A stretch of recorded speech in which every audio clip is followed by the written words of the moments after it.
I was 7, my father brought home a beautiful lady who gave me a box of mangoes. That day, my mother watched me happily eating those mangoes while she signed her name on the divorce papers. After that, she jumped off the roof of our building. From then on, mangoes became the nightmare of my life. So on my wedding day, I told my husband, Alan Holt, if you ever want a divorce, just give me a mango. Alan pulled me into his arms, quiet. From then on, mangoes became off limits for him too. On Christmas Eve of our 5th year of marriage, Alan's childhood sweetheart, Larissa Fenimore, left a mango on his desk at the office. The very same day, Alan announced he was cutting ties with Larissa and fired her from the company. That day, I truly believed he was the man I was meant to be with. Half a year later, I flew back from overseas, having just closed a partnership deal worth about $200 million.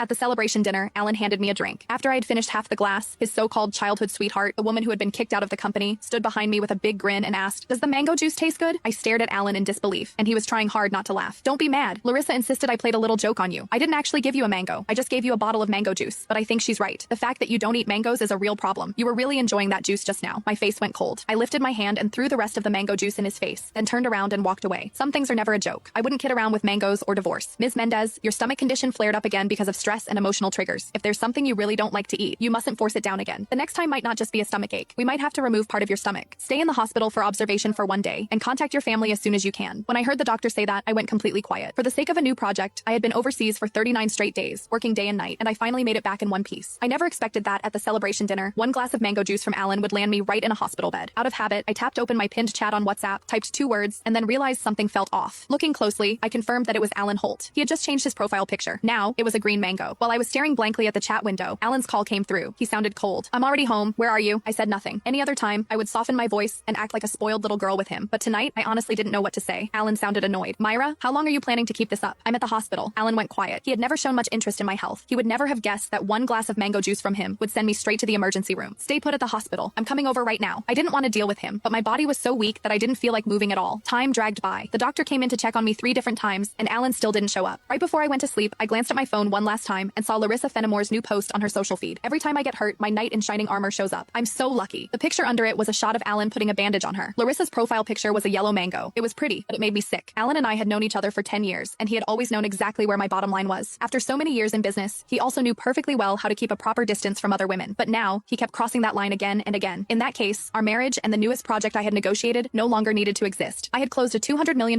deal in West Arkin that could have changed the company's future, but at that moment, it didn't matter anymore. When I woke up the next morning, Alan hadn't sent a single message or made a single call. I wasn't even angry. After the follow-up check confirmed I was fine, I went straight home to a 5,300 square foot luxury villa that Alan and I had bought the previous year. 7 years ago, when we graduated, we squeezed into a basement room and shared 1 cup of instant noodles. 5 years ago, when we registered our marriage, we ate at a street food stall and went home with a tiny 4-inch cake. Now, I was alone in a huge empty house, nursing my wounds by myself.